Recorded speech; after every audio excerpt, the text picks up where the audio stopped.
ભારત દેશ પોલિયો મુક્ત થઈ ગયેલ છે, પરંતુ હજુ પણ ભારતના પાડોશી દેશોમાંથી પોલિયો નાબૂદ થયેલ નથી, જેથી ભારતમાં પોલિયો ફરીથી ફેલાવાની શક્યતા રહેલી છે। જે સંદર્ભે આજે રવિવારના રોજથી પોલિયો રવિવાર સઘન પ્લસ પોલિયો કાર્યક્રમમાં તાપી જિલ્લામાં શરૂ થયો છે। 0 થી 5 વર્ષના અંદાજે 65,072 બાળકોને આ કાર્યક્રમમાં આવરી લેવામાં આવશે।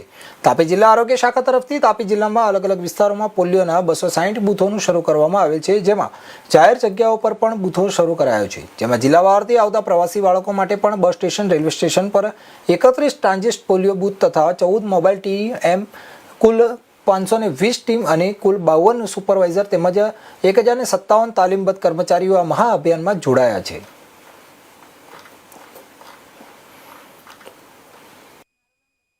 અમિત છે, મેડિકલ ઓફિસર તરીકે હું અહીંયા અર્બન હેલ્થ સેન્ટર વ્યારા ખાતે ફરજ બજાવું છું।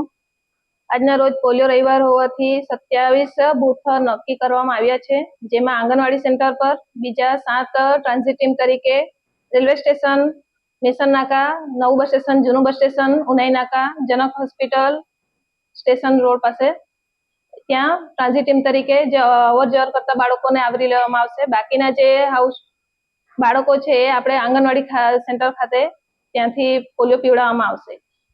આશરે અર્બન વ્યારા ખાતે 2000 બાળકોનું પોલિયો પીવડાવવામાં આવશે। આજના દિવસે ટોટલ બધા બૂથ પર આપણે પોલિયો પીવડાવવામાં આવશે। કાલથી હાઉસ ટુ હાઉસ જઈને જે બાળકોનો પોલિયો બાકી છે એ લોકોને ઘરે ઘરે જઈને ત્યાં એ લોકોને પોલિયો પીવડાવીને ટોટલ કામગીરી આવરી લેવામાં આવશે અને બધા બાળકોને પોલિયો પીવડાઈ જાય એ રીતેની કામગીરી કરવામાં